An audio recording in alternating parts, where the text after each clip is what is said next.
اعوذ باللہ من الشیطان الرجیم بسم اللہ الرحمن الرحیم السلام علیکم ورحمۃ اللہ وبرکاتہ۔ غوثیہ چینل پر خوش آمدید کہتا ہوں۔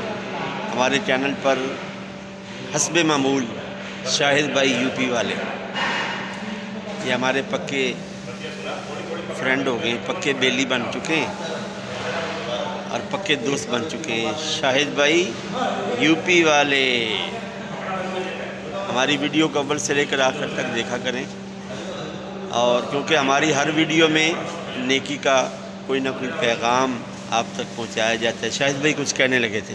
مولانا صاحب، جو لاسٹ میں چانس ہے 1 منٹ بولنے کے لیے، تھوڑا ہمیں بھی موقع دینا چاہیے بولنے کے لیے آپ کے ساتھ میں۔ ٹھیک ہے، جو بھی بات کہنی ہے ایسی کوئی بات نہیں کہنی کہ جو بات ویڈیو میں نہ کہی جا سکے۔ بے شک بے شک۔ ہاں، میری بات ختم ہونے سے پہلے نا وہ بات سوچ کے رکھنا۔ تو اس ویڈیو میں ہم آپ کو عمل بتائیں گے کہ اپنے گھر محفوظ کریں اور اپنے گھر کے چاروں طرف لوگوں کے گھروں کو بھی محفوظ کریں۔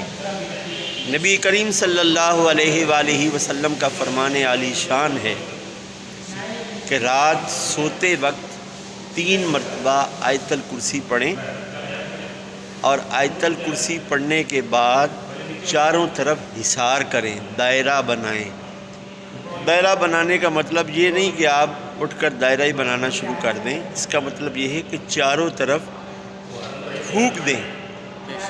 اللہ کے پیارے حبیب صلی اللہ علیہ وآلہ وسلم نے ارشاد فرمایا کہ اس کا گھر چوروں سے، ڈاکوؤں سے محفوظ ہو جائے گا، اس کے گھر میں لوٹ مار نہیں ہوگی، اور اس گھر کی برکت کی وجہ سے، اس عمل کی برکت کی وجہ سے چاروں طرف جو ان کے ہمسائے ہیں وہ بھی محفوظ رہیں گے۔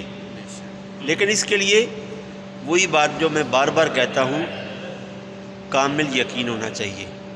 شاہد بھائی مجھے کہہ رہے تھے کہ مجھے بھی کچھ کہنے دیں۔ ہاں جی شاہد بھائی کچھ کہیے۔ سب سے پہلے ہم مولانا صاحب کو شکر ادا کرنا چاہ رہا ہوں، اونچی آواز سے بولو۔ جس سے ہمیں اپنے چینل پہ بولنے کا موقع دیا۔ ہمارا چینل غوثیہ چینل کو لائک کریں، سبسکرائب کریں، ساتھ میں بیل آئیکن کو دبانا نہ بھولیں۔ ہمارے ویڈیو کو اول سے آخر تک پورا دیکھا جائے۔ ہاں جی، شاہد بھائی نے آپ کو پیغام دیا ہے۔ شاہد بھائی کا تعلق انڈیا کی ریاست اتر پردیش سے، یہ ہاں جی یو پی، اسے اتر پردیش ہی کہتے ہیں نا۔ بے شک۔